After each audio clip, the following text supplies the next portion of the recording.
우리가 잘 아는 공자에서 쓰여진 이 논어에 보시면 공자와 그의 제자인 자공 간의 대화를 이렇게 기록해 놓은 것을 볼 수가 있는데요. 그 중에 이제 한 대화를 소개해 드리면 이렇습니다. 그 제자 자공이 공자에게 물었습니다. 마을 사람들 모두가 다 하나같이 미워하는 사람이 있습니다. 마을 사람들 모두가 하나같이 싫어하는 사람이 있는데 그 사람은 어떤 사람입니까? 이렇게 물었죠. 그랬더니 공자의 대답이 그야 좋은 사람이라 할 수 없지. 이렇게 얘기했다는 거예요. 그래서 이번에는 자공이 또 질문하기를 그렇다면 마을 사람들 모두가 아주 좋아하는 사람이 있는데 그는 어떤 사람입니까? 이렇게 또 물었답니다.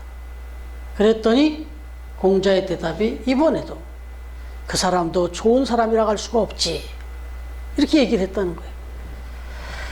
그래서 자공은 그렇다면 어떤 사람이 좋은 사람입니까? 라고 이렇게 물었다는 거예요. 그때 공자의 대답이 마을에 좋은 사람들이 좋은 사람이라고 하는 사람, 그리고 마을에 나쁜 사람들이 나쁘다고 하는 사람, 그 사람이 좋은 사람이라고 할 수 있지. 이렇게 이야기를 했다는 거예요. 그럼 이 말의 의미 좀 이해가 되시죠?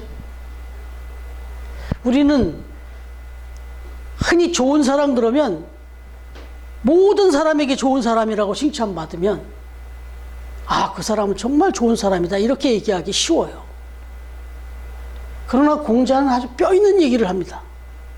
나쁜 사람들한테까지 좋은 사람이라는 평을 받는다면 그 사람은 뭔가 잘못된 사람이라는 거예요. 좋은 사람들한테 좋은 사람이라고 인정받는 것은 좋은 일이지만 나쁜 사람들이 볼 때도 그 사람이 좋아 보이면 그 사람은 문제가 있는 거죠.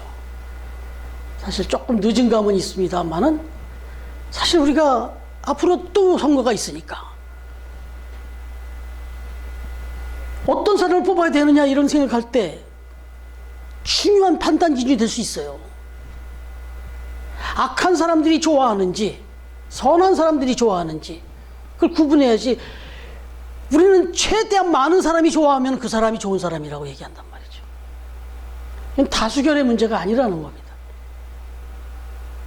여기서 좋은 사람들이 좋아하고 악한 사람들이 싫어하는 사람, 이 사람을 우리는 뭐라고 얘기하느냐? 의로운 사람이다 이렇게 말한다. 의로운 사람은요, 의로운 사람들은 좋아해요. 불의한 사람들은요, 의로운 사람 싫어합니다. 그래서 그런 말을 해요. 모든 사람에게 다 좋은 소리를 듣고 살려고 하는 것은 교만이다. 아니, 어리석은 거다. 더 심하게는 그건 악한 거라는 거예요. 왜냐하면 악과 불의를 다 타협해야 되니까. 그래서 오늘 말씀은요, 사랑에 대해서 이제 10번째 정의를 주고 있는데, 사랑이라는 것은 무조건 사랑하는 게 아니라는 거예요. 불의를 기뻐하지 않는 것이다라고 말합니다. 불의를 기뻐하지 않으면 불의한 사람들이 좋아하겠습니까? 싫어하겠습니까? 불의를 기뻐하지 않는데, 동조해 주지 않는데 당연히 불의한 사람들이 싫어하죠.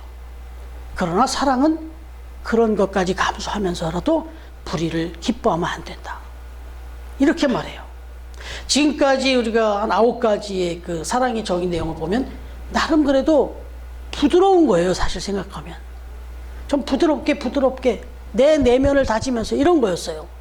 내 내면의 갈등이고 내가 조심해야 하고 내가 나의 마음을 다스리고 이런 거였어요. 그런데 오늘 10번째 내용부터는 단호한 게 나와요. 단호한 게. 나와의 문제가 아니라, 내 안에서의 갈등의 문제가 아니라 내가 이해하고 내가 용서하고 내가 사랑하고 뭐 이런 면이 아니라 상대적인 면에서도 단호하라는 거예요. 히브리서 12장 6절 말씀에 보면 이런 말씀이 나오네요. 주께서 그 사랑하시는 자를 징계하시고 그가 받아들이시는 아들마다 채찍질 하심이니라. 이 말씀이 나와요. 이건 다분히 부모와 자녀의 관계 이야기입니다. 여러분, 우리가 경험하죠. 다 경험하셨고 지금도 경험하고 있습니다. 부모가 자녀를 사랑한다라고 하는 거에 참 사랑을 가서 보면 자녀가 잘못 나가는데도 무조건 오냐 오냐, 무조건 잘했다 잘했다, 무조건 좋다 좋다 해주는 그 부모가 그게 진정 자녀를 사랑하는 것일까? 이건 분명히 아니죠. 자녀가 정말 싫어하고 자녀가 정말 거부를 하고 그렇게 하더라도, 그래서 자녀가 부모를 싫어하는 일이 벌어질지라도 자녀가 악한 길로, 자녀가 나쁜 길로 갈 때는 혼내줘야 되죠. 싫은 소리를 해야 되죠. 이게 좀 우리를 이렇게 쉽게 이해하도록 해주시는 말씀이에요. 세상을 대해서도, 내 곁에 모든 사람을 대해서도 이런 사랑이 필요하다는 거예요. 곁길로 가고 악한 길로 갔는데도 그냥 좋다 좋다 맞춰주고, 뻔히 그게 나쁜 길로 가는 거 알면서도 뭐 그냥 슬쩍 눈 감아주고 타협해주고, 그 사람 내가 이런 얘기하면 기분 나쁠까봐 아유 그냥 감싸주고, 일면 이게 사랑일 것 같잖아요. 사랑의 속성이 이것도 있어요. 상대방의 허물을 덮어주는 거 있어요. 구분을 잘 하셔야 되는 거죠. 여러분, 불의를 기뻐하지 않는 것이다, 사랑은 불의를 기뻐하지 않는 것이다 라고 할 때 이걸 우리가 좀 우리 앞으로 가져와서 적용을 해보면, 교회는 절대로 불의를 기뻐하는 교회가 돼서는 안 된다 이겁니다. 교회는 불의를 기뻐하는 것이 아니라는 거예요. 사실 그런데 이게 지금 이 땅의 오늘날 교회에 너무 중요한 이야기입니다. 무슨 얘기냐면, 지금 오늘날 이 땅의 교회들이 불의를 기뻐하는 교회가 참 많다는 거예요. 불의를 기뻐하는 교회가 많다는 게 뭘까 이렇게 생각이 들겠지만, 불의한 일을 보고도 눈 감아주는 교회가 많고, 불의한 일을 아무런 가책 없이 행하는 교회들이 많이 있다는 거죠. 고린도전서 5장과 6장에 걸쳐서 이런 내용들을 설명하고 있는데, 고린도 교회 안에서 벌어진 내용이었어요. 이거는 한 예를 들어드리는 거예요. 그 고린도 교회 안에서 어떤 일이 벌어졌냐면, 자기 아버지의 아내를 취하는 그런 불미스러운 일이 일어났었던 거예요. 당시에는 뭐 우리도 예전에 이제 조선시대로 넘어가 보면 그런 일이 많이 있었는데 첩을 많이 뒀잖아요. 그렇게 첩으로 여자를 여러 여자를 두기도 했었는데, 아마 그 아버지가 이제 돌아가신 후에 그 첩으로 뒀던 그 어머니 중에 한 여인을 취한 것 같아요. 이런 일이 벌어졌나 봐요. 근데 이런 일이 그 시대적 조류로는 흔한 일이었었나 봐요. 그 고린도 교회, 고린도 시대가. 근데 교회 안에도 그런 사람이 있었는데 그냥 묵과하고 그냥 넘어간 거예요. 그러자 이제 이 부분에 대해서 사도 바울은 분명히 꼽습니다. 세상이 다 어떻게 흐를지라도, 세상이 다 그거를 이해해주고 용납할지 몰라도 하나님의 뜻 안에서 볼 때 이건 잘못된 거니까 이건 분명히 책망을 해야 된다. 분명히 선을 거줘야 된다는 거였어요. 5장 11절에 보면요, 이렇게 말합니다. 이제 내가 너희에게 쓴 것은 만일 어떤 형제라 일컫는 자가 음행을 하거나 탐욕을 벌이거나 우상숭배를 하거나 모욕하거나 술 취하거나 속여 빼앗거든 사귀지도 말고 그런 자와 함께 먹지도 말라. 이렇게 말합니다. 아주 단호하라는 거예요. 그들과 함께 그냥 좋은 게 좋은 거라고 이렇게 넘어가지 말라는 거예요. 특히 여기서 함께 먹지도 말라. 이 말이 뭐였냐면, 초대교회 그 당시의 교회의 그 공동체의 특징이 함께 더불어 먹는 공동체, 성찬과 더불어서 애찬 공동체였단 말이죠. 늘 성도들이 모일 때마다 꼭 먹을 걸 가지고 와서 또 교회적으로 준비를 해서 함께 더불어 먹는 것을 아주 중요하게 여겼습니다. 우리도 식구, 가족을 식구라고 그러잖아요. 식구. 이 식자는 먹을 식자잖아요. 그 다음에 입구 아니에요.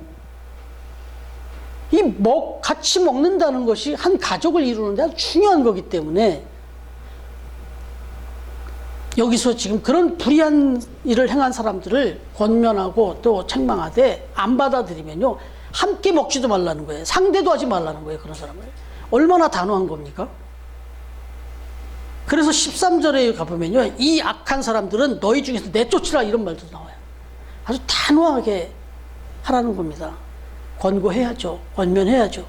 그런다 이걸 못 받아들이고 그러면 그걸 그냥 싸주고 그냥 타협하고 넘어가지 말고 끊어버려라, 이렇게까지 말해요.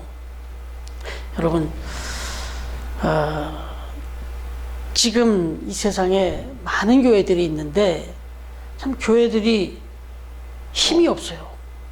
세상 사람들로부터 때로는 조롱을 받고 무시를 당하고 업신여김을 당하는 그런 일들이 비일비재하고, 또 그런 교회들이 매스컴에 막 떠돌잖아요. 이건 왜 이런 일이 벌어졌냐면 교회가 바로 이런 단호한 이런 기준을 잃어버렸기 때문이라는 겁니다. 정말 교회는 좀 달라야 되는데, 세상과 좀 달라야 되는데, 세상에서 뭐 가지고 있는 가치 기준이나 교회가 가지고 있는 가치 기준이 뭐 별반 다를 게 없으니까 세상은요, 교회가 자기들과 똑같아도 조롱합니다. 왜냐하면 뭐 하나님을 믿는다, 뭐 거룩하게 산다, 뭐 그러고 모였다더니 자기들하고 별반 다른 게 아무것도 없거든요. 그러면서 거룩한 척 한다 그래갖고 더 조롱하고 더 무시하는 거예요. 그러니까 우리는 신앙생활을 한다고 이렇게 교회를 다니고 교인이 딱 되고 나면 직분을 받고 집사님이 되고 권사님이 되고 더구나 목사가 되고 이러면 엄청난 무거운 지금 직분을 받은 거예요. 세상 사람보다 조금이라도 나야 되고 웬만큼 나아서는 인정을 못 받아요.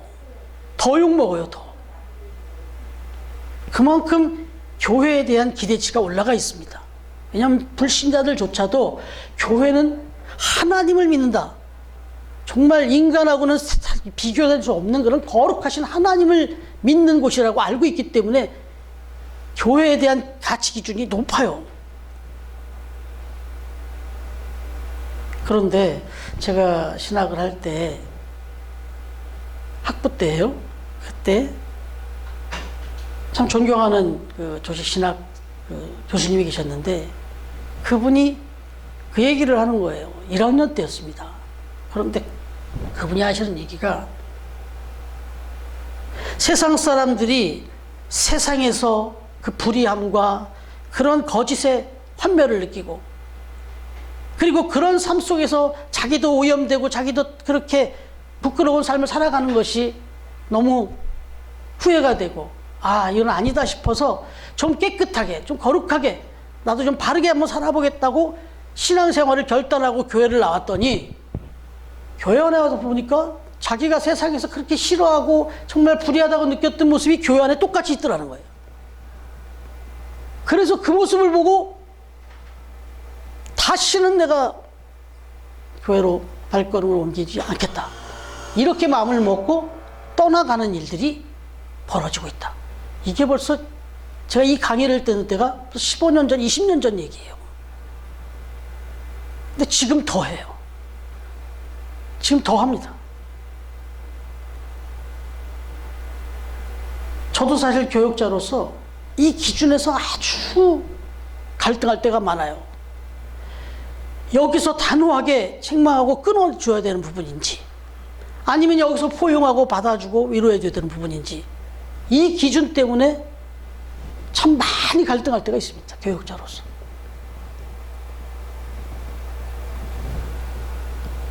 여러분, 그래서 사실은 부끄러운 얘기지만 교역자가 하나님보다 사람 눈치를 더 보는 때가 있어요. 여러분, 정말 제가 그런 목회자가 되지 않도록 기도해 주셔야 돼요.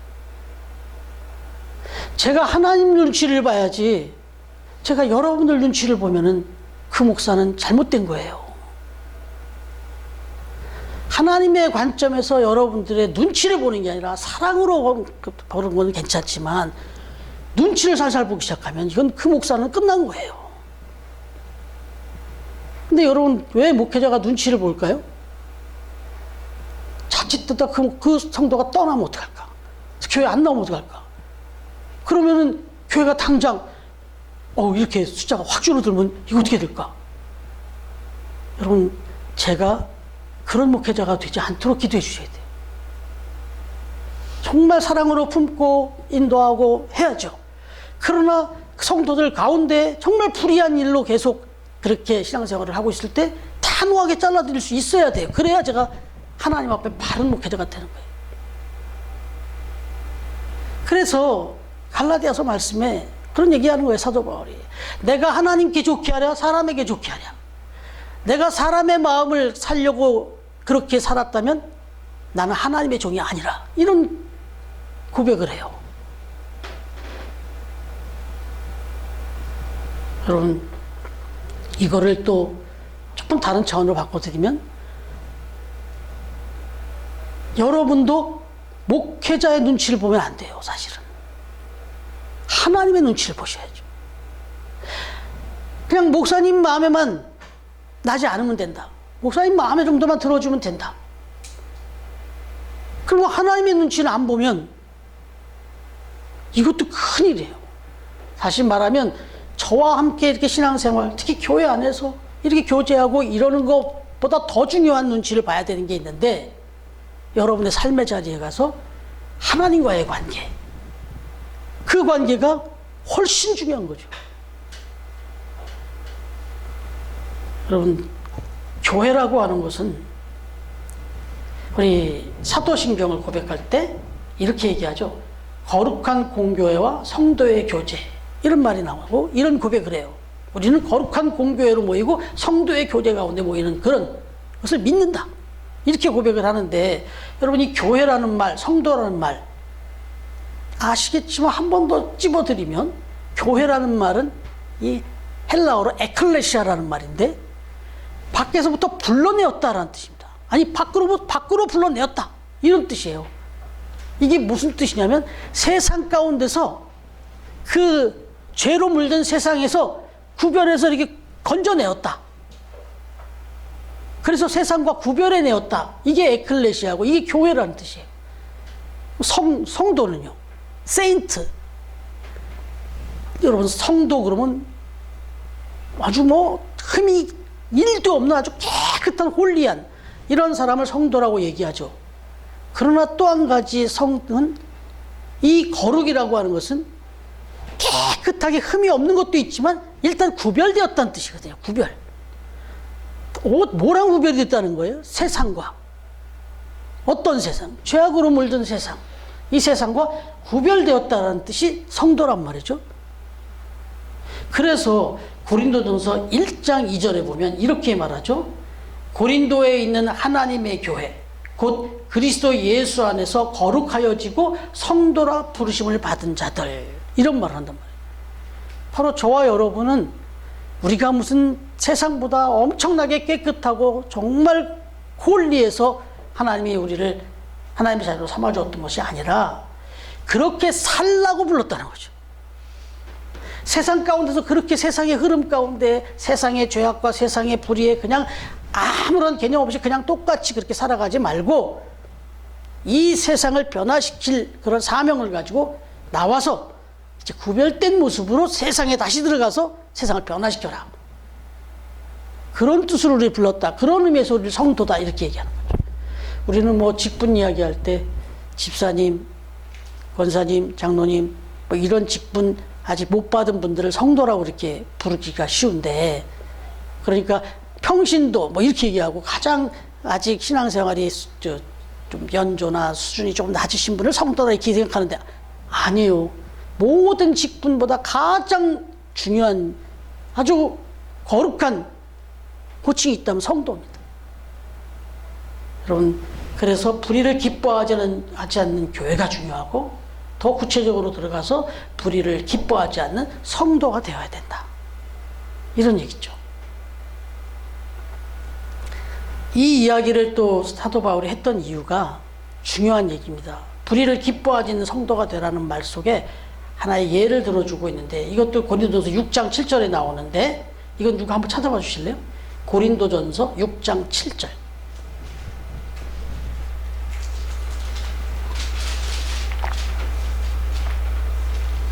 너희가 피차 고발하는 뚜렷한 허물이 있나니 차라리 불의를 당하는 것이 낫지 아니하며 차라리 속는 것이 낫지 아니하며. 예, 그 8절로. 너희는 불의를 행하고 속이는구나. 그는 너희 형제보다. 예, 이게 이제 어떤 일이 벌어졌냐면, 세상 사람들이 교회를 나와가지고 신앙생활을 하다가 이해하지 못하는 것 중에 하나가 또 하나 있는데, 교회 안에서 분쟁할 때, 교회 안에서 막 다툼이 일어날 때, 그때 이제 성도들이 다툼이 일어난 걸 보면서 이게 뭐야 싶은 거예요. 아니, 교회에서도 이런 일로 다퉈? 이런 걸로 싸워? 아니, 이런 일을 해? 막 이런 것 때문에 이제 힘들어 하잖아요. 근데 이 고린도 교회에서도 이미 그랬어요. 수많은 문제들이 있다 보니까 그 문제마다 다툼이 벌어진 거예요. 그런데 적어도 다툼이 없을 수는 없다는 거예요. 사람이 모이는 곳에서 다툼이 없을 수는 없다. 여기까지는 그래도 사도 바울이 좀 이해를 해주려고 그랬던 것 같아요. 그런데 사도 바울이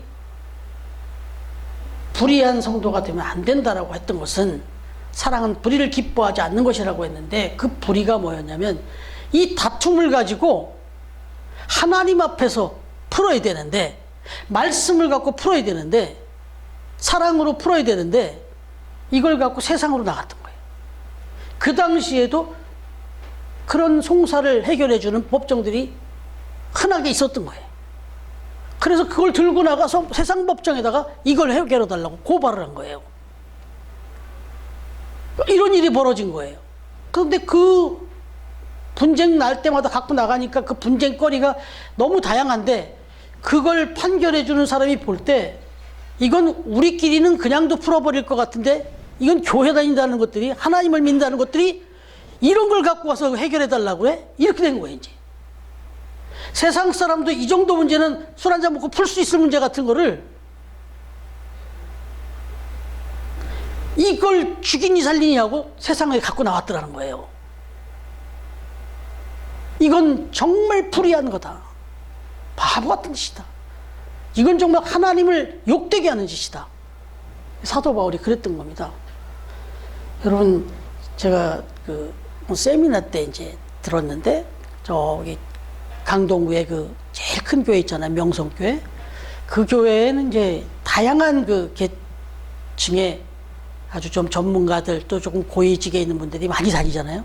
근데 그 중에 이제 법 쪽에 좀 꽤 높은 위치에서 종사하는 분이 있는데, 그 장로님의 고백이, 자기가 이 일을 해야 되나 말아야 되나 할 정도로 고민이 될 정도로 교회에 관한 송사가 어마어마하게 들어온다는 거예요. 자기가 이 법조계 일을 정말 바닥부터 여기까지 쭉 올라왔는데, 얼마나 많은 그 교회 분쟁 그 소송거리가 올라오는지 정말 자기가 부끄러워서, 그런 일을 밑에 사람들에게 시키려면 너무 부끄러워서, 장로님인데 거기에 막 디테일하잖아요. 거기 보면 누가 무슨 말을 했고 언제 어디 가서 뭘 했고 막 육하원칙으로 다 꽉 차잖아요. 그 추한 내용들이 그대로 기록돼 가지고, 그리고 또 그런 얘기들을 보면은 다분히 막 보태진 얘기도 많잖아요. 왜? 내가 옳다라는 걸, 저기가 악하다는 얘기를 해야 되니까. 거기에는 막 엄청난 얘기들이 막 덧붙여져서 올라오는데 참 기가 막히다는 거예요. 여러분, 이게 몇 년 전에 내가 경험한 일인데요, 제가. 지금은 안 그럴 것 같습니까? 더 많아요, 더 많아. 정말 하나님이 지금 얼굴을 못 드실 것 같아요. 사랑은 불의를 기뻐하지 않는 것이다 라고 하는 것 중에, 이러한 불의한 일을 세상에다가까지 다 떠벌리는 이런 성도들이 되서야 되겠냐 이거죠. 여러분, 이 숭사가 붙은 두 성도들이 있다면 그 두 성도들 모두 다 불의한 일이라고 평가를 합니다. 근데 그 첫 번째가 뭐냐면 말 그대로 거룩성을 훼손했기 때문에 이미 구별된 곳으로 너희들은 세상에서 다루는 법정에서 다루는 그 수준보다 훨씬 높은 수준, 하나님의 말씀의 수준을 갖고 있는 자들인데 어떻게 대학생 수준이 초등학교에 가서 문제를 풀어달라고 하느냐. 그러니까 정말 어리석고 불의한 일이다, 이 얘기를 하셨고, 그 다음에 얘기가 아까 8절 붙여서 읽어주셨는데 8절 말씀이 너희는 불의를 행하고 속이는구나, 그는 너의 형제로다, 이렇게 말해요. 지금 니들이 싸우고 그 분열하고 있는 그 대상이 누구냐면 형제다. 하나님의 은혜 안에서, 그리스도의 은혜 안에서 이제는 영적으로 천국에까지 영원토록 함께 살아가될 형제다. 그런데 그 형제를 세상에 가서 그에게 벌을 줘라, 그가 나쁜 놈이다, 이런 송사를 한다는 것은 이게 얼마나 불의한 일이냐, 이 얘기를 했다는 거예요. 그러니까 지금 우리가 여기서 다투고 싸울 수는 있죠. 어떻게 보면 다양한 문제들이 있고 우리는 벌써 다양한 시간을, 다양한 그런 삶의 그 경험을 통해서 이렇게 만났잖아요. 그러니까 너무나 많은 것이 달라요, 우리는. 그런 사람들이 어떤 일들 하나하나를 맞춰서 추진해 가려면 얼마나 이게 이견이 많겠어요. 그런데 그럴 때 그것을 풀어가는 기준이 뭐냐? 세상의 어떤 그 판례라고 하는, 세상에서 그런 일이 벌어졌을 때 어떻게 재판이 됐는지 그 판례를 갖다가 교회에다가 적용하는 이런 어리석음을 범하지 말고, 그런 관계 속에서 어떻게 살아야 되는지는 하나님이 이미 보여주셨고 말씀하셨지 않냐. 그러니까 그 말씀에 부복하고, 그리고 하나님이 세워주신, 하나님의 권위로 세워주신 분의 말을 듣고, 그게 교역자나 교회 지도자들 아니겠어요? 그런 사람들의 말을 들으면서 그걸 사랑으로, 기도로, 용서로 풀어라, 이 얘기를 한 거예요. 여러분, 그러면서 하는 얘기가 뭐예요? 차라리 네가 차라리 불의한 일을 당하고 불이익을 당하고 네가 손해를 보는 게 낫지 않겠냐. 그렇게 할지라도 상대방을 그렇게 하지 마라, 이 얘기를 하는 거예요. 차라리 손해를 보고 그냥 불이익을 당하고 그렇게 하더라도 절대로 상대방을 그렇게 모해하거나 그렇게 풀려고 하지 마라, 이렇게 얘기를 해요. 그런데 여러분, 왜 이렇게 많은 문제들이 벌어지고 사람이 모이는 곳에는 항상 이런 문제가 생기는지. 뭐 우리 교회 같이 작은 교회든 큰 교회든 이건 똑같아요, 어느 교회든지. 그러니까 이걸 우리가 명심해야 되는 거예요. 근데 왜 이렇게 사람들이 모이는 곳은 항상 문제가, 또 이런 불의한 일들이 차고 넘치는 것일까? 그것은 성경이 이미 말씀하셨습니다. 인간은 저 아담과 하와 이후부터, 에덴 동산 이후로부터 타락하면서 하나님의 뜻을 어기면서부터, 그때부터 분쟁은 시작됐어요. 아시잖아요? 아담이 하와를 탁 보면서 하는 이야기가 내 뼈 중에 뼈요, 내 살 중에 살이다. 그야말로 이거보다 더한 극찬은 또 그런 예찬이 없는데, 딱 사과를, 금단의 사과를 먹고 관계가 깨지고 나니까, 죄를 딱 짓고 나니까, 하나님 말씀을 딱 어기고 나니까 그 다음부터 바로 나온 얘기가 저 여자 때문이다, 저 여자 때문이다, 저 여자 때문에 내가 하나님 이걸 지키지 못한 거지, 나는 안 그러려고 그랬다. 그러면 하와는 어떻겠어요? 정말 복장 터지죠. 이런 일이 벌어진 게 이게 에덴에서부터 벌어진 일이에요. 그러니 이 땅에 우리가 살아가는 날, 죽는 날까지 이 분쟁과 이 다툼은 끊이지 않을 것인데, 여러분, 이걸 아주 극단으로 보여주는 단적인, 좀 극단적인 예를 하나 좀 말씀을 좀 드리고 오늘 말씀 마치도록 합니다. 어느 마을에 서로 미워하는, 경쟁하며 장사를 하는 두 사람이 있었는데 서로 이렇게 마주보고 장사를 했다네요. 근데 서로 마주보면서 이렇게 장사를 하고 있는데 이 두 가게 주인의 관심은 오로지 상대방 가게보다 내가 더 팔았냐 못 팔았냐, 우리 가게보다 저 가게가 손님이 많이 들어가냐 적게 들어가냐, 여기에 더 몰두했다는 거예요. 장사를 하면서 오로지 상대방 가게. 그래서 저 가게가 우리보다 못 팔았으면 오늘 장사가 안 됐어도 우리보다 저희가 돈 팔았으면 괜찮은 거예요. 기분 좋은 거예요. 근데 내가 장사가 잘 됐어도 저기가 우리보다 장사가 더 잘 된 것 같으면 또 화가 나는 거지. 그런 이제 아주 빗나간 그런 경쟁심 속에 이렇게 장사를 하고 있는데, 이걸 지켜보던 하나님이 너무 안타까워서 천사를 보냈답니다. 이쪽 왼쪽 편의 가게 사장에게 천사를 보내주셨대요. 그리고는 천사가 이제 그 사장에게 이런 얘기를 했대요. 열심히 장사하는 모습이 너무 보기 좋고 안타까워서 소원을 좀 들어주러 왔다. 당신이 원하는 거를 한 가지를 얘기하면 무엇인지 들어주겠다. 이렇게 얘기를 했대요. 그랬더니 너무 좋죠. 그런데 단 한 가지 조건이 있다. 뭐냐면 당신이 원하는 것을 뭐든지 이루어 주는데 그것을 저 앞에 가게는 2배로 이루어 주겠다. 당신이 원하는 거 어떤 거든지 이루어 주겠다. 그러나 저 맞은편 가게는, 오른편 가게는 당신이 원하는 거 이루어 준 거에 2배를 이루어 주겠다. 괜찮겠냐? 이렇게 했더니 와 하고 좋았다가 고민이 되는 거예요. 이제 뭐 물질이든 건강이든 뭐 어떤 거든지 해주겠다고 했던 거죠. 그랬더니 이 왼쪽 편 가게 이 주인이 고민을 하더니 그럼 이렇게 해주세요 그러더래요. 그래 말하라 그랬더니 내 왼쪽 눈 하나 뽑아주세요 그랬더라. 내 왼쪽 눈 하나 뽑아주세요. 이게 뭐 극단적인 얘기죠. 극단적인 예인데 인간이 이래요. 여러분, 이런 마음 가지고 살아가는 사람들이 우리 인간이라고요. 사촌이 땅을 사면 배가 아프고 목 먹는 가면 찔러나 보자고. 여러분, 이게 신앙생활하면서 많이 다듬어지는 것 같은데 또 어떤 때 불쑥불쑥 올라올 때 놀래요. 제 자신한테도. 이것이 바로 불의를 기뻐하는 자의 모습이다라는 걸 극단적으로 보여주는 것인데, 정말 나의 안에서는 이런 것이 없는지 항상 조심하면서 또 다듬으면서 살아야 되겠죠.